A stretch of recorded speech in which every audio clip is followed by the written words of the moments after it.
This is from Naz. I never brag how real I keep it, 'cause it's the best secret. I rock a vest prestigious, Cuban link flooded Jesus, in a Lex watching Kathy Lee and Regis. There we go! Come on! Regis Philbin, the affable talk show host and a fixture of the small screen for decades, has died at 88. We are deeply saddened to share that our beloved Regis Philbin passed away last night of natural causes, 1 month shy of his 89th birthday, his family told NPR in a statement.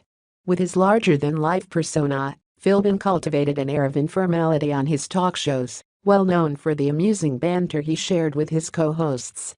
Although the Philbin of television seemingly oozed charisma, he suffered in his youth from a lack of self-confidence. I missed so many opportunities along the way to do what I wanted to do because I didn't have the confidence to tell myself, much less anybody else, yes, this is the business I wanted to be a part of, he told Fresh Air in 2011. Feeling that he lacked the talent to make it in showbiz, after his graduation from Notre Dame he spent 2 years serving in the Navy.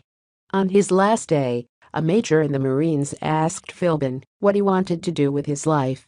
I told him, what I'd like to do is go into television, but I don't know if I have any talent or what I could do, and he got very angry.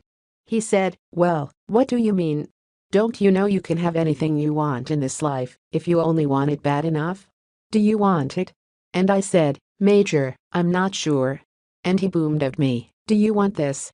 And I snapped too and gave him a salute and said, yes, I want this. The Major, Philbin recounted, told Philbin to drive to Hollywood. And that's what I did. Philbin began his television career as an NBC page for The Tonight Show in the 1950s. He worked as a newscast broadcaster for several years before getting his first big break in 1967 when he became the sidekick to Joey Bishop on The Joey Bishop Show. From there, he went on to host local morning shows. His biggest stroke of luck might have come when Kathy Lee Gifford joined him in 1985 as co-host of ABC's The Morning Show in New York City. The pair was so successful that Live with Regis and Kathy Lee was nationally syndicated 3 years later. With impressive ratings, it was a mainstay on American television through the 90s. In 1999, Philbin took on another role, the inaugural host of ABC's Who Wants to Be a Millionaire. He continued regularly hosting the show until 2002, making his famous question, "Is that your final answer?" a national catchphrase. Meanwhile, Philbin was continuing his daily job as host of Live.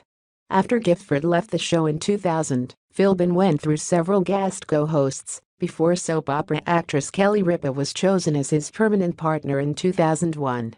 They worked together for about a decade before Philbin stepped down from the show in 2011 at the age of 80.